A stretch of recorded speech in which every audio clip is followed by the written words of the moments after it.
Welcome back to Beneath the Current, everybody. Thank you for joining us for episode 6. My name is Shannon, your host, VP of Student Life. I'm back, and I'm here today with 2 members from TACA. Why don't we go ahead and introduce ourselves? I'm Carol Buello. I'm the chair of TACA meaning Tenant Association of Cornwall and Area. And this is my partner in crime. Thanks very much. I'm Adam St. Louis. I'm the secretary of TACA. Thanks very much, Carol. Thanks for having us, guys. Yeah, thank you guys very much for coming. So why don't we just jump right into it? Why don't we go over a little bit about what TACA is, what that means? Well, being an association, we're there to help people when they have a situation, to help them with the red tape, the paperwork, or direct them to either the legal clinic or to any places that where they can get help. It doesn't matter where, but as long as we know where to send them, that's the main thing. We can't fight for them and fill out papers for them, but we can help them along the way. Right, okay. We're a volunteer association. We're basically tenants and our supporters. It's people that see that there's a need in the community for housing security. So we basically come together and form an organization to make sure that our rights are respected, basically. Yeah, absolutely. And if you guys have been working with TACA for a long time? We're the founders. We're the founders. We're called the founders because that's really good to mention. Yeah, absolutely. we When did had you guys start this up? our launch was in August. Mm-hmm. So we're getting together, and the only reason it started was because of the Cumberland Gardens, that there was a big issue with the rent evictions.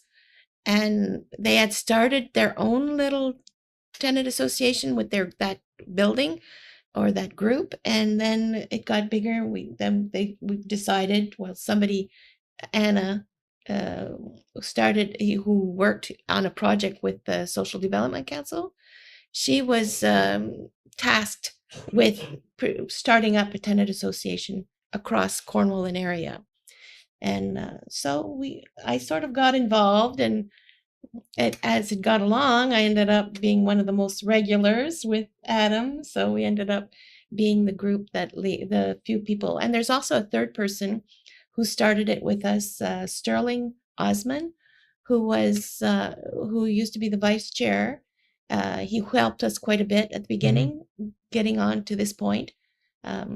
He left us for now, but we'll try to encourage him to continue. But he's in there too. He's one of the founders too. Yeah, we should give a shout out to Anna La France. She's like we were just saying, she started a study called The Many Faces of Displacement. Basically, it was to study people who are being displaced from their own homes. And then from that study, we sort of joined with the SDC. And Caroline Hebert, the person that you had on your first episode, she's joined us in some capacity as well, and her assistant Melanie as well. So we owe a big thanks to all the people that have helped us to get on our feet. It sounds like it's a lot of support too, especially when it's coming from people like that, right? Yeah. So what drove the need for this, do you think? I know you mentioned that there was the issue with the rent evictions before in a previous building. Are you able to talk about that at all? Any insight on what kind of created this scenario and why they decided to band together and start basically what I would consider a rights advocacy group for that building? For the Cumberland Gardens, the tenants were not told all their rights. Like some of them, they were just given an amount of money to go out. Right. And they didn't know that they didn't have to accept it, and they could come back for the same rent. And that's one of the things they didn't know. So now they're sort of screwed. Sorry. And no, please. That's what happened to them. They left. Some of them took the money, and then now they're going to pay more rent because now the rent is sky high, right? Yeah, prices have gone up everywhere, but notably in Cornwall, especially since last year when I first got here myself, I noticed the difference. What really stood out to me, if I could just add something, like it's not just Cumberland Gardens. It's now you're realizing when you speak to people, everybody's got a story like this. There are renters that are in isolation that are realizing that it's happening to them. It's also happening to your neighbor. It's also happening to the building across the street. So that's what we're trying to get across with TACA, is that you're not alone. We understand that it's a problem that's citywide, it's community-wide, and we have to have a community-wide response. So that's why we're coming together to sort of get people's energies focused on one sort of thing. We need to get our rights defended and what that entails as well. I think one of the things that we were talking about before we got on the mic was we're saying Cornwall's a very small town, right? Very tight-knit community. And I think like this is the kind of place where this works. right? It's a very small, tight community. Like you said, it's your neighbor, it's your next building, it's, who you live with. And obviously, like, there's a pretty good framework, I think, being put together for the community in large to help. That's the thing. You're talking Cornwall is a small city, but our rents are being equaled with Toronto and Ottawa, which should not be. Because we're a smaller city, there should be some leeway a little more. But the market value for rents are. Yeah, I came from Ottawa, and I mean, I admittedly also because of affordability, right? Coming from Ottawa was quite expensive. And when my wife and I moved up here, it was a little bit more affordable, but then I also think that changed in the last year. But it's so inflated. It's artificially inflated. Like, in my personal opinion, when you have one buyer coming into the community and buying 10% of all the rentals, and they jack up all the prices 100%, that raises the average rental in the community, right? So then when one landlord says, well, hey, look, that guy's raised his property is up to $1,500 a month, I could be getting 18 for mine. Yeah. Then all of it goes up. And now that's where we're at in this community. Whereas 2 years ago, you had a lot of people who could afford what's called like the ratio income. You should be spending 30% or less of your income on your housing for it to be considered affordable. Well, in our community, you had a lot of people that could make that. Now, the average rent is so high above what anybody in Cornwall could really actually afford based on their income that it's going to end up breaking our economy. And I know it sounds a little over the top, but you're going to see in the next couple of years. I mean, I know for myself, I'm having to dedicate more to my rent. That's less disposable income to spend in Cornwall doing other things in our shops, social life.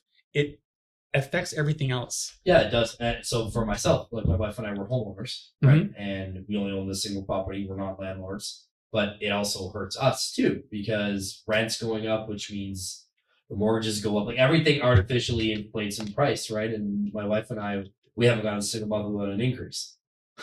So that's right. And we're just in Cornwall. Yeah. And I love this town, but it's not worth that much when it comes to it. Should be. I feel like especially when you get into a smaller city, right? Like the affordability gap should be better because this is the kind of place where you go for that, right? It used to be the smaller the place, the cheaper the rent or the mortgage. Because a long time ago, well, I'm older now, but my first house was in Avonmore because it was cheaper to go out of town. Right. For land property taxes are cheaper out of town. Yeah. Even rentals were way more cheaper out of town. So a lot of people were going out of town if you had low rent or. It was even the same thing in Ottawa up until a few years ago. I would say right before COVID, if you went a little bit out of town, not that far, you were saving quite a bit of money, right? You spend a half an hour a day driving, 45 minutes a day driving, but it would benefit you in other ways. But now it doesn't matter where you live. I think anywhere in Ontario right now is pretty much hit that same fate. Well, that's why I say it's artificially inflated. When you say that Cornwall is the same to rent as Ottawa or Montreal, why is that? It's because some landlords have artificially inflated the value of their rental into some. I mean, what's to stop them from saying it's $3,000 a month, $5,000 a month? I mean, if people are having to break themselves to make these rents, and they are doing that, putting 6 and 7 people in a 2-bedroom apartment to make the rent, like at some point the system is going to break. But we don't want to get to that point because people are hurting. Yeah. And real people are hurting and being kicked out of their homes because of it. And there are ways that landlords are doing that in terms of rent evictions, in terms of not doing their maintenance properly, so people feel forced to leave their apartments. It's profiteering. And that's the problem, is that landlords are making an unrealistic value out of the rent that doesn't reflect the actual property. Does that make sense? I find that the landlords that are from out of town, like Lornville Apartments, the property owners are from Toronto. The Devcor, it is Devcor. They're over. I think they own half of Cornwall. 10%. They 10%. Yeah, that's a fair chunk. That's a fair. They put their big sign on every building they own, so that they've raised the rent because they've took over. They've renovated it quite a bit. Right, and they've they got big city doubled and prices everything. in their heads. Right. That's right. Yeah. Big city prices. Well, I mean, not to speak specifically to one landlord. I want to be careful with that. But I mean, yeah, they're doing improvements, but they're not improvements that necessarily needed to be done. Like they're getting a nice gloss on the outside, but a lot of these properties are given like some lipstick to make them look like they're worth more. But I know personally that there are people moving into these new units that are shocked once they move in there, that they feel like they're getting screwed over too, because like, we bought these really expensive apartments because of all these amenities we were promised. The amenities aren't even there. I've seen the advertisements for the building I used to live in. Whether those amenities don't exist and they're still publicized. There's the false advertising. It totally is. Yeah. It really is, Shannon. Because I mean, it's one thing to promise something that doesn't exist, but then you get into your apartment and you realize the construction's garbage. There's hidden stuff in those apartments that needed to be addressed that some landlords are not addressing instead of doing the aesthetic stuff to make it look good. Well, you've got mold in the walls, or you've got like no locks on your entry door in the lobby. That's illegal. And that's where bylaws should be stepping in my opinion. But that's a whole other right. question. I mean, that's its whole thing. And I guess actually that's kind of a good segue into that. Let's talk about that. Sure. So let's start with the basics. Okay, so we got the City of Cornwall Property Standards Bylaw, right? And it's not just rules; it's also a commitment to make housing safe and affordable and reasonable for as many people as possible, right? Do you want to kind of touch on anything like that? I mean, I know that the Residential Tenancies Act is that considered a bylaw? How is that all intertwined? Do you want me to cover it a little bit? The RTA is the provincial legislation, and the stipulation is that if the local community has its own bylaws established, then you follow the bylaws. So in Cornwall, we do have a bylaw. In fact, last year it was updated. They did a huge revamp of it and added some more provisions to it. Although there was no tenant representation on the board, just to get that in there. No, that's good to mention. Yeah, I mean, you had 7 people, I think, on the committee, and there were no tenant representation. I didn't know there was a committee. Yeah, well, the bylaw passed, and if you read even the new bylaw, it's kind of a head scratcher. There's some really weird things in there. But anyway, I digress. So the RTA is the provincial law, and then you have your local bylaws. And when there's something that goes wrong with your property standards, your maintenance standards, you have to contact either bylaw through Cornwall, or you can go directly to the Landlord and Tenant Board, which is a provincial body that everybody knows at this point is useless at this point, because there is so much of a backlog in cases that you'd be waiting years. Yeah, I've heard that. So that's where we're at. I've heard that there is a lot. So if you want to discuss the role of like the tribunals, steps of justice, tenant rights, all of these sort of things, how does it come into play when a dispute arises? Well, I would give a plug to Steps to Justice for sure. I mean, like, we can put that on your website later. That's a link that everybody should know about. It's a really user-friendly program that basically you can follow these steps. What's your problem? And what is your problem? And then it'll say, like, then you need to do this, then you need to do this. And it's basically a choose your own adventure of rental misfortune, if you will. I mean, I guess if you're going to have to do something that sucks, at least make it a little bit interesting, right? It's very helpful. Like, I mean, I've put a couple of potential problems into there just to see how the system shakes it down. It's very informative. I was going to say, did you find it helped a lot? Absolutely. Is it user friendly? Totally. Like, I know some people may have some problems with technology, or I would say like maybe in some of the housing units as well, you have some people that maybe are a little bit elder or perhaps disabled and maybe don't always have the most immediate access to all these things. To understand the RTA and the city's bylaws, you'd have to have a legal degree. You really would. And even then, you might still not totally get it. Seriously. I mean, and we can't be reliant on the legal clinic for everything. And we should give a shout out to the legal clinic as well, because they work so hard. Everybody at the clinic's amazing. But there's just too much demand. And the caseload is too heavy for them to resolve everything. So if you can sort of find your own responses, your own answers on the CLIO website, the stepsjustice.ca, I think that it's the most user-friendly format that I have found personally. That's really good. Yeah. And it's nice that you've actually like tested it, right? You Big don't time. just tell somebody, go do this, and then you have no idea what's going on, right? It's good to have some. And if you do hit a wall with that, then you can go to our website. You can contact us. Carol fields most of those emails, and she's a pro. She can help direct you to different resources as well. Do you get a lot of emails? Do you get a lot of Not requests? right now. I think we just started, so we're not very known yet. So I think that's one of the things we have to do is knock on doors and Yeah, say, of course. "This is Well, our-" I think in a lot of cases, people don't know where to go, right. right? In any regard, and anybody that we've talked to on this podcast that offers a service like that, it's the same thing. If it's a financial burden thing, if it's a food bank thing, a Mhm. lot of people don't know where to go, That's right. right? So I think it's perfect that you just started in August and you're already Right. out. You're already out doing podcasts. You've already done a whole bunch of stuff. So I think Yeah. it's fantastic because people need to know Yes. where to go, right? And I think you can get, you know, you get a little bit lost in the sauce sometimes, right? You try to go through any actual legal means on your own, Mhm. and it could be impossible to navigate. I really want to stress that, you know, if you're a tenant and you're struggling with anything, you can email us. We're not professionals, we're not psychiatrists or anything, but we really do want to help people. We don't want anyone to feel like they're alone in this community. You don't need to be isolating yourself. I know from personal experience that when you're having difficulty with your home, it's very isolating because it can be embarrassing to ask for help if you're dealing with something like mold, or if you have a pest problem in your building. It can be very isolating. We don't want people to do that. You have people here in your community, us, I'm Mhm. Adam, Carol, Melanie, Anna. We all want to be there to help you out. So don't feel like you're alone. And they just have to, it's tenants at SDC, Cornwall.ca. So we're under the umbrella of the Social Development Council, Okay. but we are our own association, we're Mhm. our own project. So Right. it's So all you real. can focus on Oh, yes. tenant We do our own association thing, stuff. Yeah. yes. Yeah, that's awesome.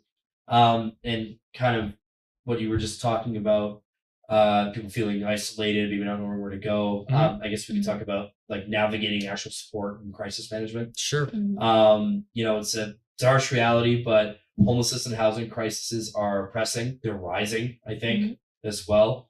You know, how does the Cornwall Homelessness Prevention Program step in? You know, what do you guys do there?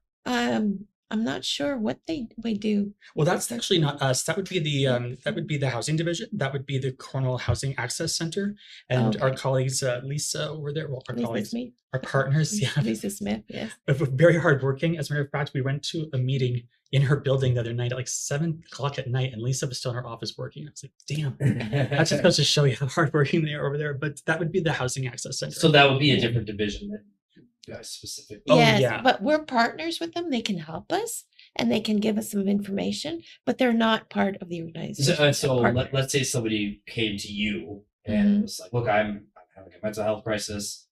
That's also your resource to direct these guys to, right? We can direct them to the right, like it's because we have enough knowledge to go to tell them where. It's mental issues are not part of the association, but we have the knowledge to tell Yeah, them where to go. Right, and I think a lot of times it goes hand in hand. Oh, right? I think yes, a lot yeah. of people that Well, have the stress that are that goes struggling with in it. one aspect will struggle in the other, right? Right. Yeah, you'd be surprised how many programs actually exist out there. Like you're mentioning that one in particular, Shannon, but there are a lot of programs that the city and mental health offer that a lot of people probably aren't even aware of. That until you get into the system and you find the right person who recognizes it, like there are subsidies that can help people with their rent to keep them in their homes. The Mhm. city has a lot of programs that I don't think a lot of people are aware of. And like you say, that the homelessness prevention program is one of them.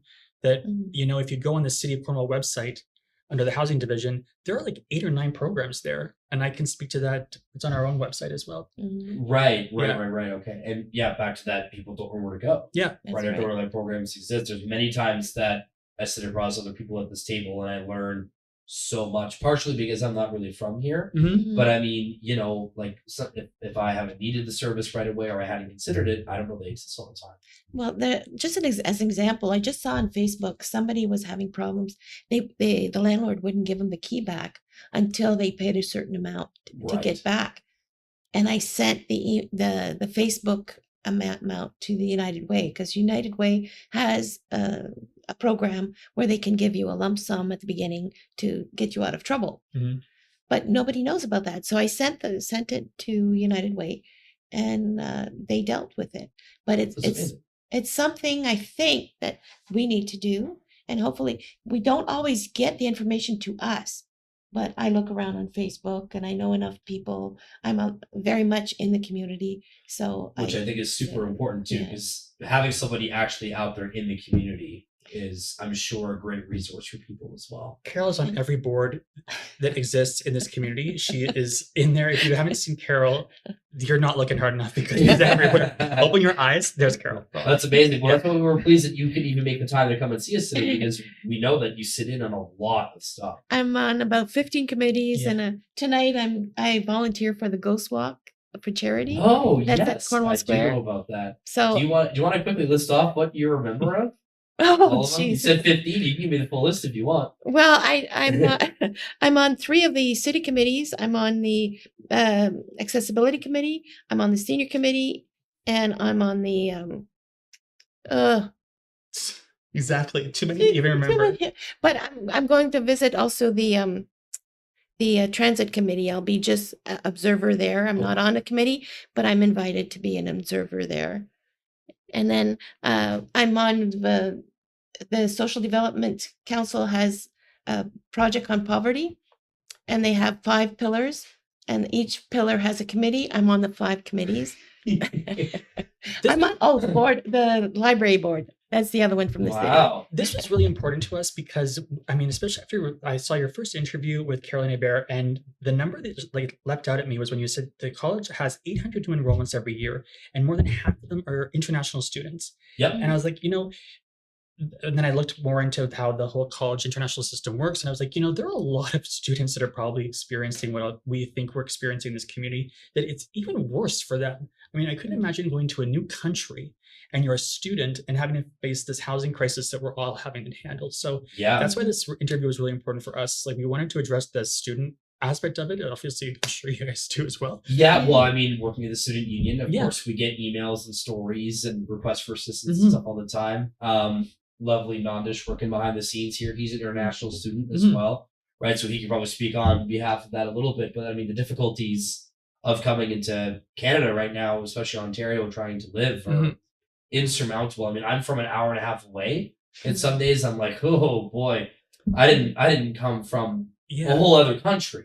Mhm. Right, and I don't have to spend as much on tuition, and there's a lot there, right? And I'm sure you know you've got so many friends that are struggling Absolutely. with housing Absolutely. And the other thing is, international students have to be aware of the rental scams that are going on. Mhm. Oh, I've yeah. seen a lot of people on Kijiji who scam students into saying that send first and last month right now, and then you can pick up the keys later.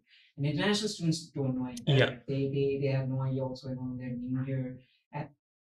And yeah, they get scammed. I personally know a lot of people who have been scammed.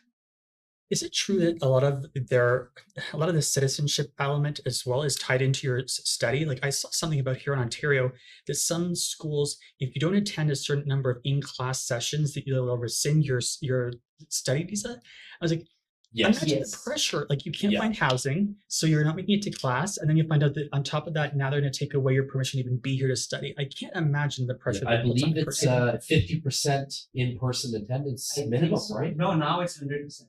It's Now it's 100%. So, 100%. Oh like, my it's just goodness. you're adding so much stress upon stress upon stress, and that's here's why. the other thing, like, Yeah. students are not getting good jobs. They're Yeah. barely making enough money to support themselves. Tuition is really expensive, and on top of that, rent is expensive. So they have to work even harder, and they will be missing a lot of classes. I always say I have a ton of respect for international students, like we've discussed, because You know, I'm fortunate enough to be a domestic student, and I have a lot on my plate as it is, and I can only imagine being in a scenario where you can't find a roof over your head, you're not from Yeah. here. I think it's actually an embarrassment as a Canadian, and I'm going to be honest with, like, you're learning more about this. I think it's shameful that we are going abroad and asking people to come to Canada to study and touting these fantastic educational facilities that we have. Don't get me wrong, I love our college and university system, but I think that we have to be more responsible in terms of asking people to come over and pay what they pay, and make sure that we have an environment that's ready to accept them where they can thrive. I think like Canada as a whole just has to do better. We have to Right. have a system that's more respectful of Oh, people yeah. that are coming over. Yeah, I think so too. Absolutely. Because you hit the nail on the head. I think like as an institution, like St. Lawrence College is great. They're obviously very big on like integration and things like that. It's just like systemically, there's a lot of problems, right? Like with the housing and with the support that may or may not be available. Like there's I think you've just hired a new person into that department here at the college as well. I saw something through our colleague Melanie Boileau, who actually is affiliated with the college. She was saying that they've hired somebody for a specific role here at the college, and I was like, that is the exact response that this moment needs. So I really Yeah. do think that over the summer college, there was something. I think there was over 25 new positions Yeah, that okay. were hired for. Some of them teaching and otherwise, but there was a lot of office shuffling as well and new positions opening up to help with these exact issues. well, that's good to see. And I did get an email. I don't know who it's from because they didn't give an actual name. It wasn't readable. So I'm not sure if they were an international student, but it went to the tennis association begging for a rental for October. I said, we don't, how do I tell them, I Yeah. can't help with that. We don't have a list. Yeah. So, just I sent them to Kijiji, but I guess that's a bad part. Well, it's it a can be. gamble, Yes. Yeah. right? Yeah. Because I mean, I've rented for many years before I bought, and a lot of the times it was private like that. Mhm. But in a way, too, I guess it's partially part of my privilege is being from here. Mhm. I know Mhm. what to look out for, right? It's a little bit different when you're from the area or when you're from Canada, even, and you kind of know your rights a little bit more. Mhm. When you're, just landing from another country, English may not even be your first language, which I think is the case a lot of the times. I mean, you're at the mercy of anybody on the internet at That's that right. point, trying to find a place to live. You Well- bring up a really. Oh, sorry, Carol. Go ahead. Well, one of my PSWs, I'm in a wheelchair, so one of my PSWs comes over and he's originally from Nigeria. He's only been in Canada for a year and a half and trying to look for an apartment. Yes, he got one. And he says it's not too bad, but still, like he's paying $1,500 Oh my God. for Yeah, a 2-bedroom. And I'm going, oh my goodness. Yeah, it's a lot. It's a lot. I was going to add that, part of it is there's a responsibility as a tenant. You have to know the law a little bit. I mean, I say like Yeah. we can't be lawyers, but you also have to have some sort of knowledge of like what is acceptable and what's not. What does the law allow? Because if we all, as a group of tenants, had a little bit more knowledge about what our rights are, then we could all, elevate the bar of what we tolerate. Like Mhm. Yeah. if Carol and I both say no, we're not going to live in a building that has mold in the walls. But then the third chicky poo shows up and says, well, I don't care, I'll pay whatever I can pay. Well, no, we need all three of us to say no mold in the walls. Because when people start accepting this stuff, I understand it's a desperate situation, but we all together have to say no mold on the walls. It's like normalizing it, right? So Yeah. you go, and everyone just kind of accepts it. Yeah. Like, well, you know what? Or sometimes you don't have a choice. Like, you know what? It's mold on the wall, or I live outside. Mhm. Well, then you have to recognize who is responsible to make sure there's no mold on the wall. Well, if it's bylaw, then we have to get people in the bylaw office that know what they're doing and have the actual motivation and know how to do it. Because unfortunately in Cornwall, you can see the statistics over the last decade, the number of complaints is increasing substantially, but the number of people actually working in that department and enforcement has never gone over 5 or 6 people. Right. And when city council, to their credit, asks the bylaw enforcement department, how many people do you need to get this job done? Because Group Renaissance here in this exact area of the college, there's a gentleman who started Group Renaissance that they've gone to the city repeatedly and said, we need stronger bylaw enforcement. And Sid Gardner, counselor, always says, what do you need? We have the money to give to the department. Do you need more people? And the response is always, we have it in hand. And just like Caroline Hebert started that effort to get a rental registry, that would have really helped us as renters. Mhm. But that was defeated because the city said, no, we have all the tools that we need. They don't. Mhm. They may think they do, but that's because. I think that's why we want to present maybe monthly or bi-monthly at most, but we're going to try what we can. Present to tenants, on Zoom, online, issues first, we'd like to start it off with the beginning. How do you feel that lease? What do you look for when you look for an apartment? What do you look for? What should not be there? Mhm. What should be there? What are your rights with your first rental? So that they should know. We're going to try to get what legal aid helps in that. So when we're going to try to get one of the online meetings to be like a workshop. Mhm. And get the student or anybody who wants to rent go through the steps. So we're going to first, I think, November 2nd Yeah. is mostly what do you want from TACA, but we could present something that's very easy. It's like filling up the lease and what do you need to look for when you go look for an apartment. Yeah, I think that's great. Yeah, I wonder if maybe now we should mention about what we're talking about Of November course. 2nd. Yeah, November 2nd, we're having our first general meeting. So if you're a tenant or a tenant supporter, go to our website. It's facebook.com/TACA, TACA, and then the French side is ALCR. So facebook.com/TACA, ALCR. And at the top of our feed is a form that you can fill out. to join our listserv, and then we're going to send out the information a week before our event to let people know that you can join by Zoom, and we're going to hear everyone's concerns so that we can basically determine what is it that we need to fix in Cornwall and what are we going to do to do it. So, let's say you have your list of, everything that people are requesting or whatever you think you need to focus on. What would be your next step?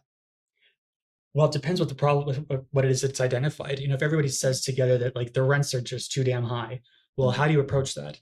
That's a multi-pronged problem. Yeah, that's definitely not a simple answer. Yeah, so it'll really depend on what the community says is the priority for them to fix.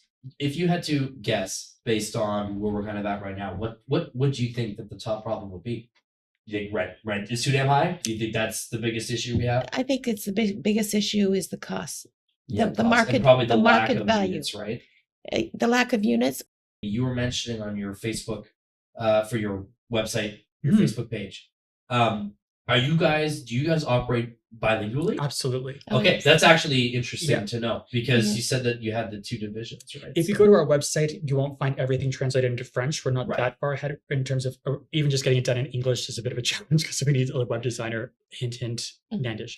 I was so, gonna say, yeah, exactly. looking at one. So, yeah. I'll have to say that if you prefer to have your services offered in French, we're happy to do so. Obviously, Carol is competent and very well able to do that. So we just have a little quote on the website that says, we're pleased to offer our services in French. You can email us directly and just say, we want our service in French or say it Okay, in so French. that's actually really good to know. Yeah. I hadn't forgotten it. I just wanted to get there, make sure that some people know that it is in French as well. Hindi, Punjabi, that's next. Actually, I was going to be a follow-up question too, Yeah. right? We just talked about international students Yeah. specifically, right? So having some language barriers could arise. Yeah. So I just want to add something really quickly because Of we were course. just talking about the Cornwall community housing.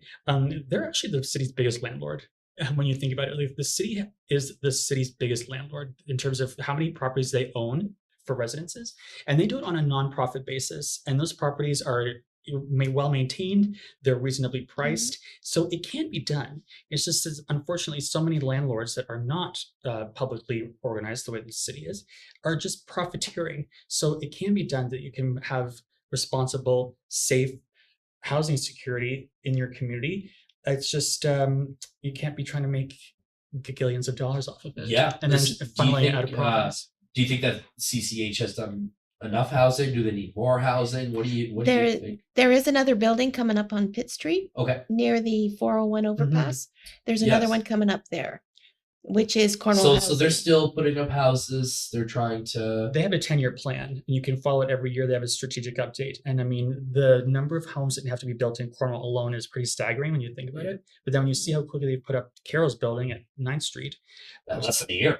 yeah, Yeah. I mean, it can be done. And it, even other buildings, there's, what's his name, TriStar, I forget the name of the builder, but he put up a Riverdale Sunset Terrace over in the West End of Riverdale and the property at Prime Square at Pitt and Second. Those all went up in a year and change. So these buildings can go up quickly. And that was during the pandemic. Yeah. So that was when it was harder to get material. Yeah, it was man. more expensive. yeah, so when landlords say that, oh, they can't do the renovations that they need to do, the repairs they need to do because of point A, point B, point C, that's bullpucky. Because Yeah. lots of people are building things no problem. It's because they're just not getting their priorities And in I was order. going to say too, they're doing it at a non-profit capacity as well, which means it can be done Yeah. even for minimal profit at You the got it. very least. So that's an interesting way to look at it. I know the situation where I was before because I just moved in July in this place. Right. So where I was before, I had issues. Fair enough. So it's an older building. It's an old school. So it needs a lot of renovation. Okay. It still needs a lot of renovation, but like Is- I was is before, I that, was saying it's a roof over my head. So Yeah. never mind. Yeah. Well, is that a CCH or is that a private? No. Before I was a private landlord who Okay. lived out of town Yes. Yeah. and who just had it to make the money. Like there's 14 apartments. We had 2 washers, 2 dryers, and often one washer was not working. So when there's 14 apartments just with one washer, I'm a family of 4, and if my washer goes down for a day, the house becomes a disaster. Yeah. So I can only imagine a whole unit having to function off, or a whole building having to function off 2 machines. The horror stories I could tell you about our laundry room.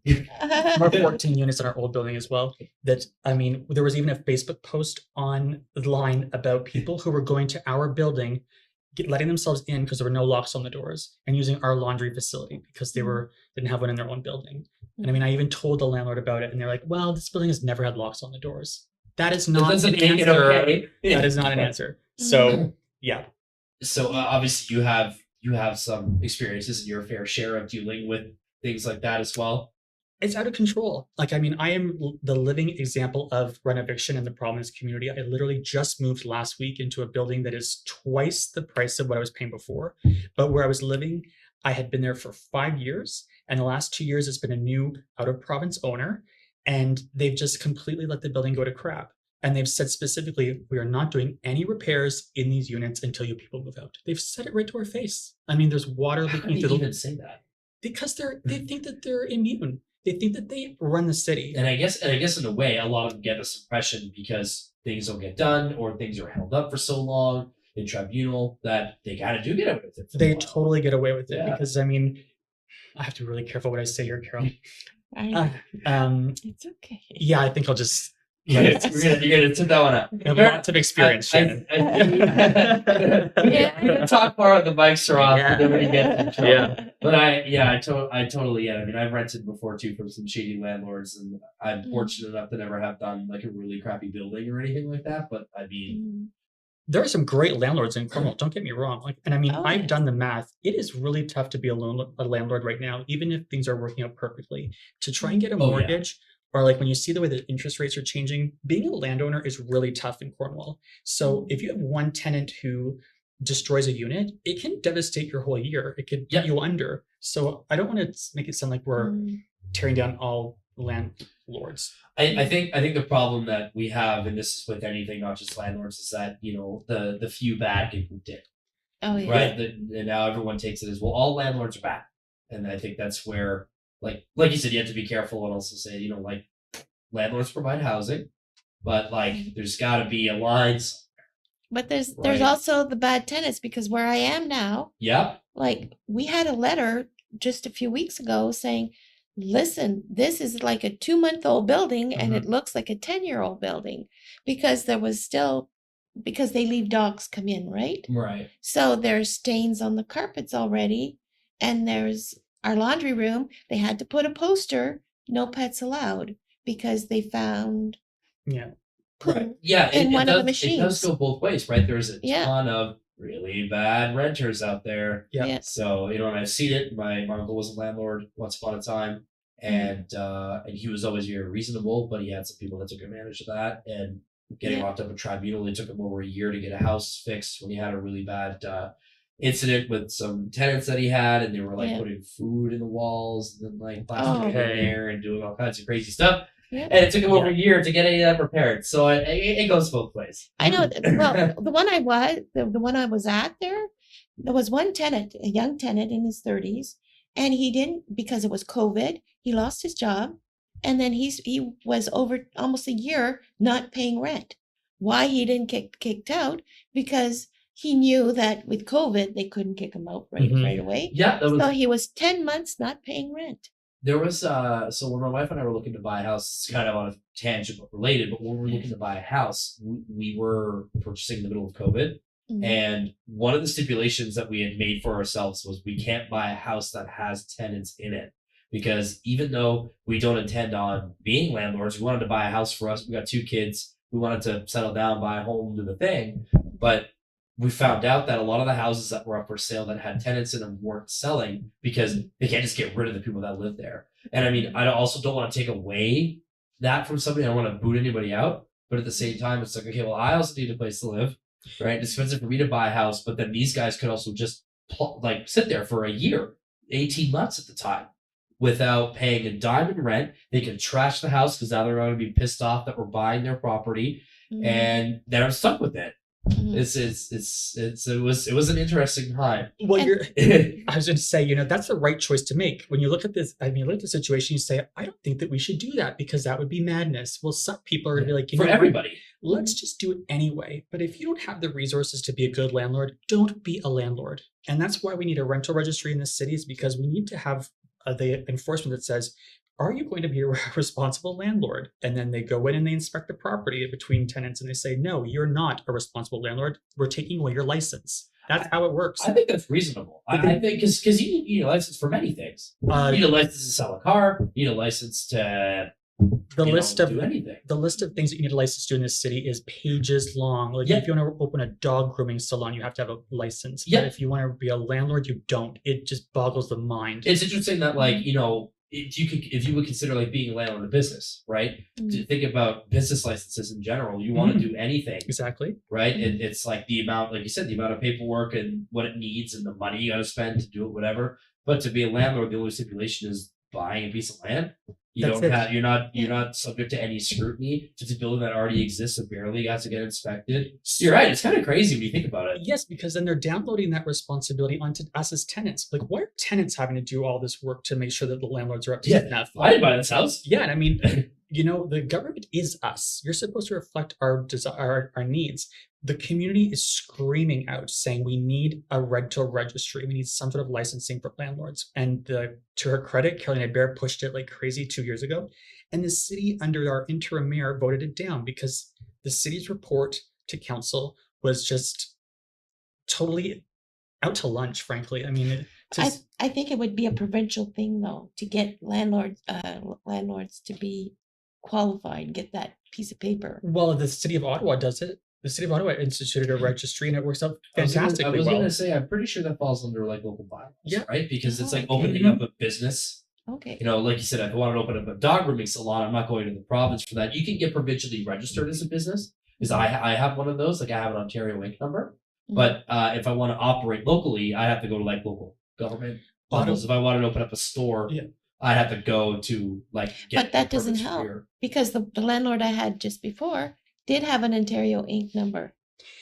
But that wasn't because they weren't registered with the city. Yeah, Like, they're Ottawa- registered with the province as a legitimate business. But Mhm. if you want to operate said business, depending on where you go, like I could go to the US if I wanted. I can say, look, I'm Ontario Inc. I don't know what my numbers are. 1, 2, 3, 4, 5, 6, 7, 8, 9.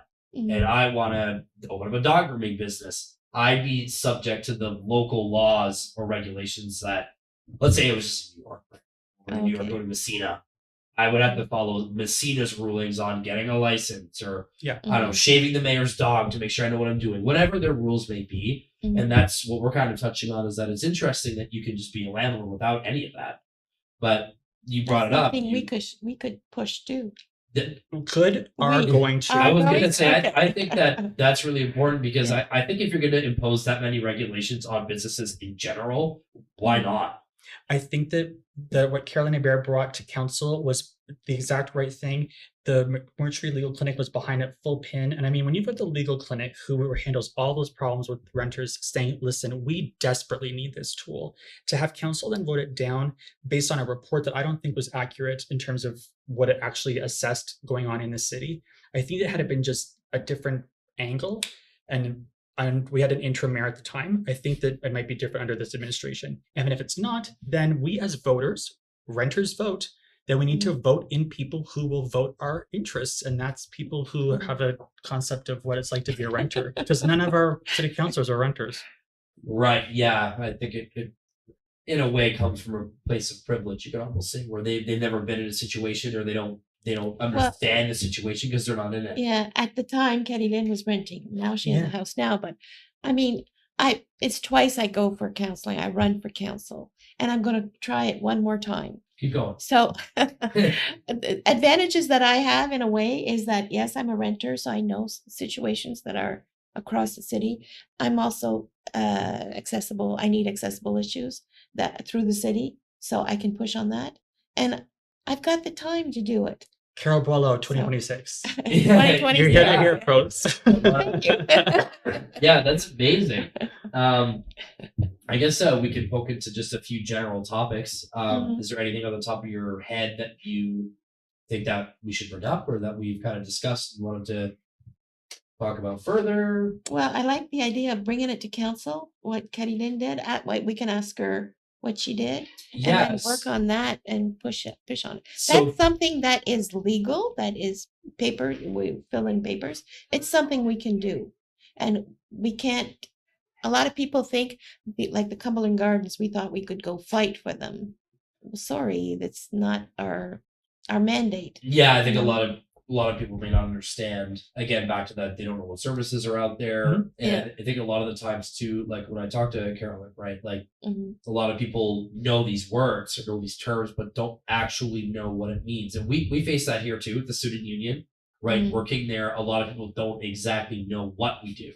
They know we exist. The student union has been around for 58 years, but what do we actually do? Mhm. Sometimes I don't even know what I do exactly. Right. So I think that it's important to like clarify, this is what we can do, this is what we're doing and working on, this is what we can't do. Well, I would say that we can do whatever you want. I mean, we are tenants, but I mean, if you're a tenant, you're TACA. I mean, if you're a tenant, you're a member. So if you want to have your voice heard and you want to be a part of something that can actually make some changes, then join TACA. It's that simple. And that's it. That's Like, it. That's it. great. And it's free to join Taga. Yeah. So when they register for go on Facebook or on our website, it's free. It's just fill out the paperwork so that we get their emails so that we can send information to them. And when we do have a meeting, an online general meeting for everybody, they get the information. If we have information to give, that's paperwork, we can send it by email. And It's yeah, and you probably have the talent that we could use. I mean, one of our members is really good at publicity stuff. One of our other members is really good with law stuff. Anna's really good with mobilization. So we all have our strengths. So bring your strength to TACA, and like hopefully we're going to get this organization to a place where we can be like enduring and have some power and actually make some changes. Because everybody else seems to think that we can get steamrolled. We're done with that crap. Good though. I mean, Yeah, that's a good we're attitude to done with have. that. Where do you see TACA in 5 years? What are you working on? You just started. I know it's in its absolute infancy, but if you had to go 5 years from now, Carol is what I want to see. Carol will be prime minister by then. I would love to see it. that'll be the day. No, I think I think we'll have more power in a way. We'll get better known, and I think we'll have more power. So when landlords come and think of us and say, "Oh, TAC is involved," that will have an influence Yeah. on landlords, on tenants too, and we'll get like a lot of issues covered. I think that would be amazing. Yeah, And I think that's a great and realistic goal too, right? It's just yeah. getting out there more, and managing landlords and tenants is a huge responsibility. So Well, that's the thing. Hey, over here, a lot of people think that they're left. They can't fight the landlord. They think, well, they don't have the knowledge. Yeah. They don't know where to go. Yes, they hear about this landlord and tenant board, but what is it and how do I get there? And Mhm. Usually they just don't want. just ends with a Facebook post complaining about something, right? Yeah. It's Or- overwhelming. Yeah. What do you think about how hard it is to actually get into the landlord and tenant board? Like you can be a university educated individual and still those forms and like just the process. It's really, really intimidating. Yeah, and it's it breaks you. Yeah, Yeah. absolutely. I've been in situations where I probably should have gone to the LTB, and I was like, you know what? Nah. Mhm. Yeah. The issue. And now, like, I know it's in Toronto, and they're so backed up. They were saying, like, what you said, 10 years behind Mhm. in some cases. Yeah, that's So- insane. And then It's that's also ridiculous. what you don't want to hear. You have a problem now. You're Mhm. going to be long gone from that house within the 10 years. Yeah. But You're you know, resting. in 5 years, I mean, I don't know if this is something I have to talk about with the legal clinic, but I mean, the city just introduced this whole program where instead of going to court for your parking tickets, now you can do this thing where like you can mediate, you can have it basically adjudicated, and you're off the hook if you pay a certain fine. Like, is there a way that we could maybe develop a tribunal?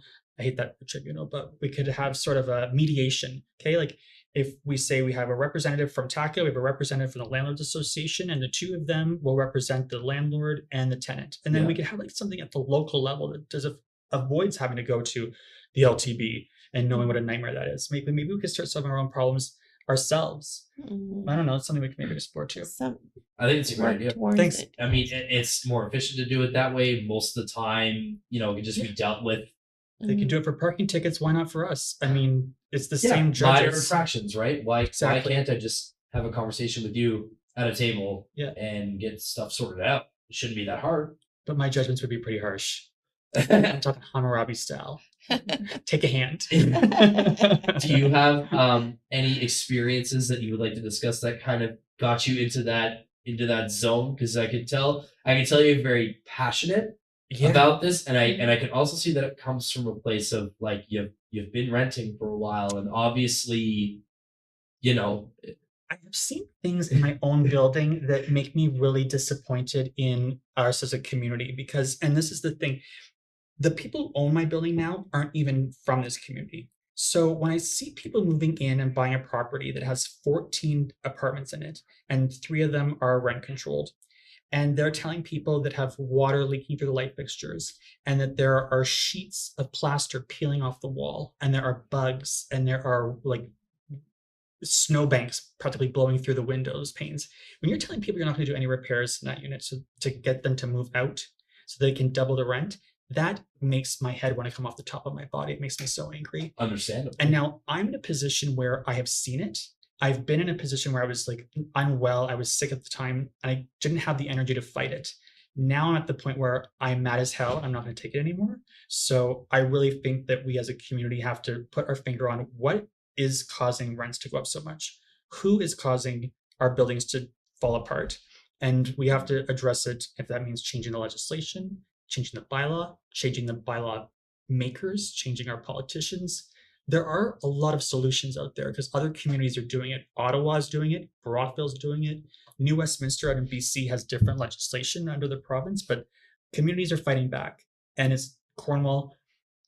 I think that you're going to see where individual people think that they're being broken by the system. We together have to say it's not us that's the problem. It's the system we have to fix. Yeah. Does that make sense? And Yeah. people have to know when bylaw gets involved to go inside the building, they need your permission, the tenant's permission. The new bylaw that was just adopted, my understanding, is not like. Well, that's what I was told by the bylaw. Oh yeah, really? They can go outside, like all the houses. You have to have your property cleared, cut the grass and everything. Right. But when it comes to inside, yes, you can get the bylaw. You can just have to call and give them permission to come in. Okay, yeah. That's all it is. Mm. I mean, it's not fill out paperwork and everything. It's just a verbal yes, okay, come inside and see. Yeah. The thing with that, like I've lived it myself. Like, yeah, it's true. They like to do things informally in Cornwall. Well, you know who Mhm. doesn't like to do things informally? The landlord and tenant board. So when the LTB, though, when the judge says to you the very first thing, "Where's your proof that you went to the city?"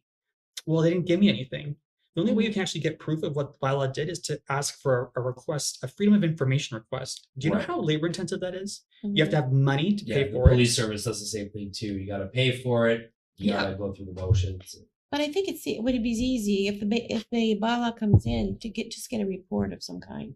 So as long as you get a report, a proof that Right. But they've again, you been have to know contacted. this, right? Mhm. Then you have Yeah. to request it. Yeah. Right. So, and that's where it gets tough. That's Yeah. where people like you guys come in and tell them, hey, someone comes to you with an issue, you got to tell them, hey, look, go get bylaw involved, get a report, get a copy of the report. Mhm. Like keep track of your stuff. Yeah. Big You know, time. it's like you buy a new car, you pay for the extended warranty, your tire blows up, and they go, "Did you do all your oil changes?" Mhm. Not that it's relevant, Mhm. but didn't do all your oil changes, you're not getting a new tire, Yeah, Mhm. and the right? LTB, You have to have all of that stuff. the Okay. board, they look for reasons to throw out your case. Like if you've not crossed your T's or dotted your I onto Yeah. someone's name, garbage can. Yeah, a lot of systems operate that way, Mhm. right? Mhm. Something too that tenants don't know is that the rent increase. They know it comes up most years. Right.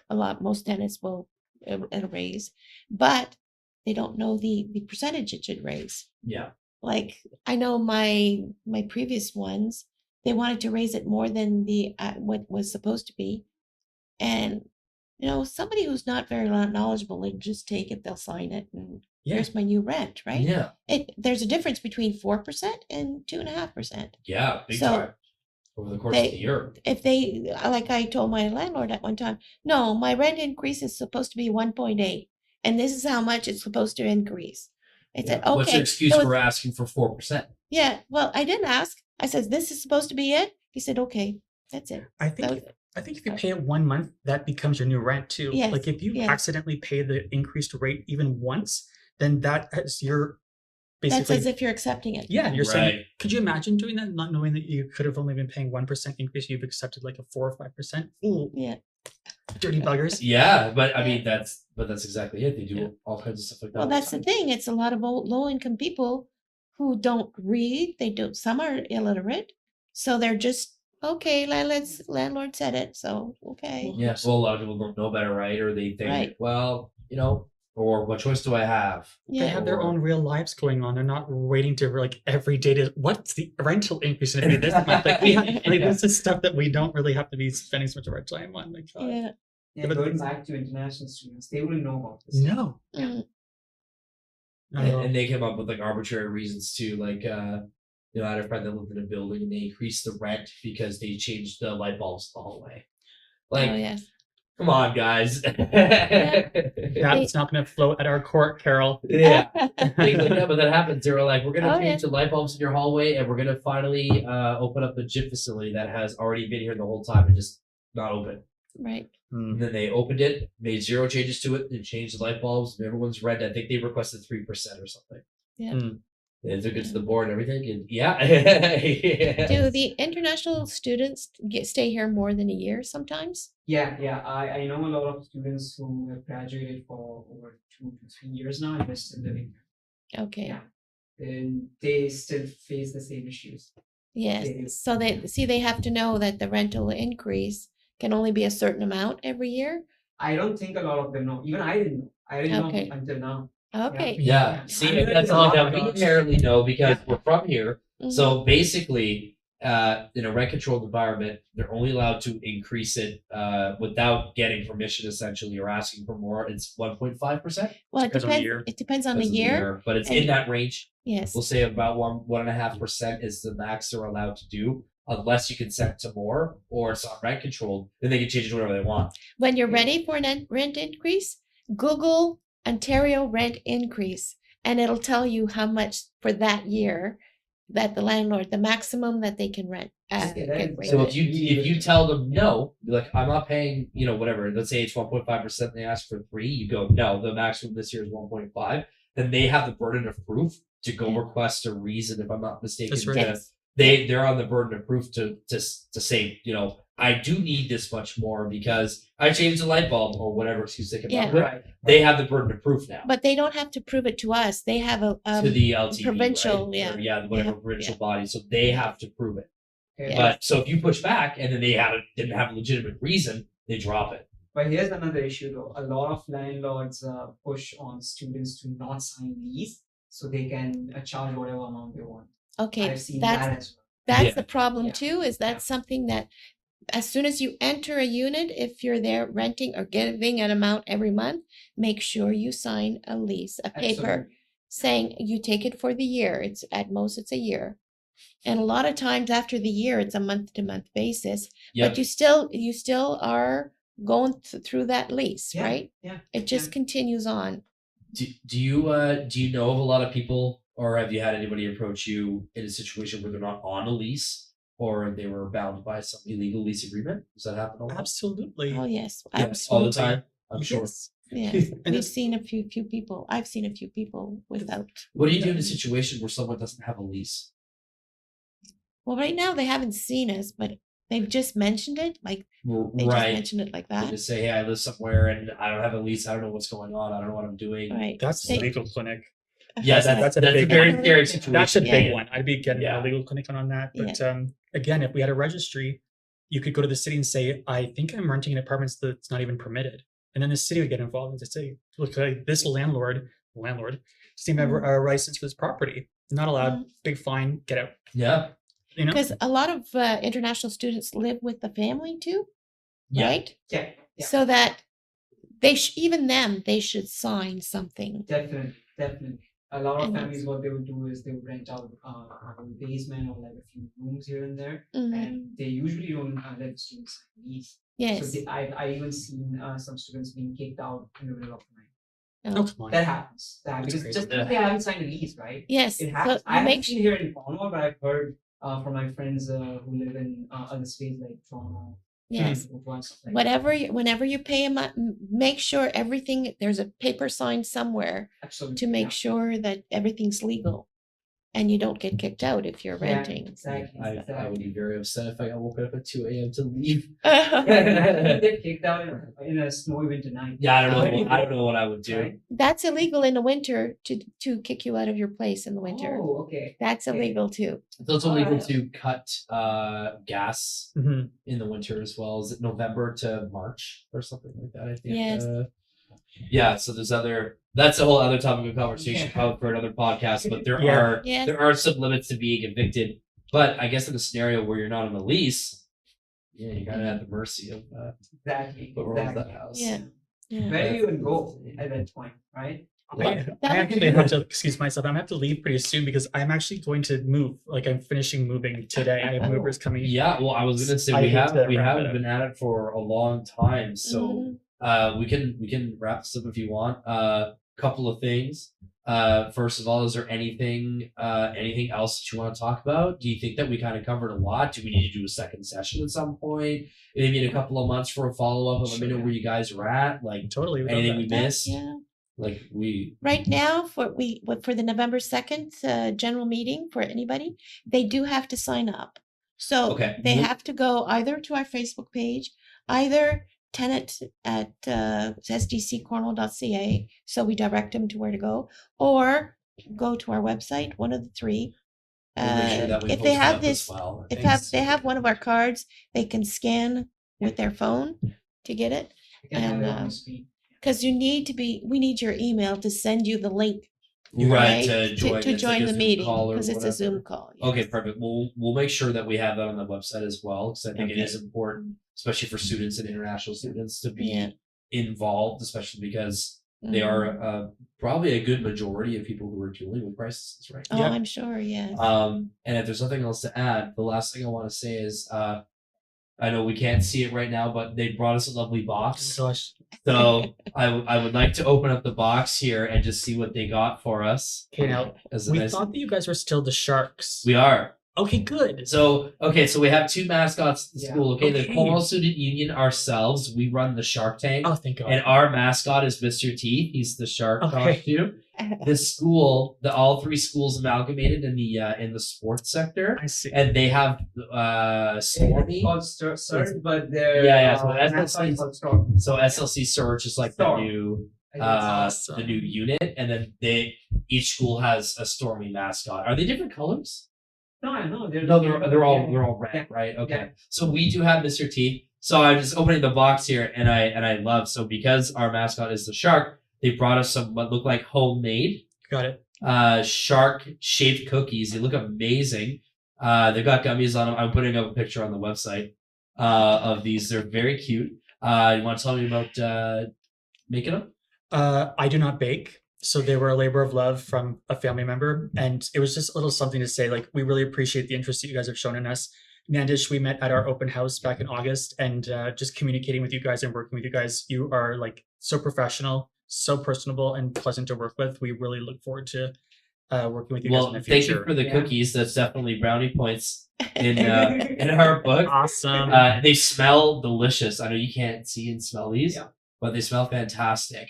They smell really, really good, and they got the little shark gummies on them. So I'm gonna put some pictures up on the website before. Thanks for having us. Okay.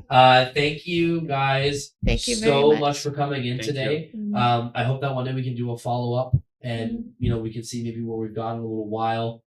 I wish you guys the best of luck in launching TACA and continuing going. Yes. I wish everybody luck out there that's renting. Yeah, and because needs there's help. more international students maybe coming in for the January session. now. Yeah, Yes. there's Wow. more every So- intake. So we do 3 intakes a year: Mm-hmm. September, January, May, May. Yeah. and in May, and all 3 have first years. Okay. So yeah, this year was a record breaker. Mhm. We had like 800 students or something About at 800 students orientation, At orientation. and yeah. we dealt with every single student individually at orientation. It Good was for you. insanity. We're very busy. Nice. Yeah, It's been a good. very busy year, also with hosting the events and whatnot.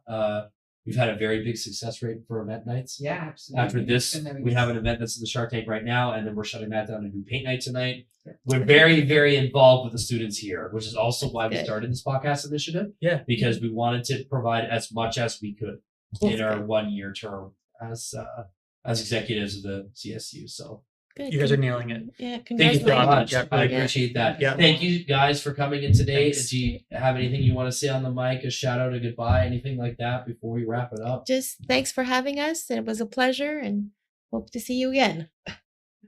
Yeah, same for you. All right, well, that's the end of episode 6, guys. Thank you again for coming, and I hope I wish the best of luck for all of you guys. Okay, Thank you. Yes, see you in thank the next one.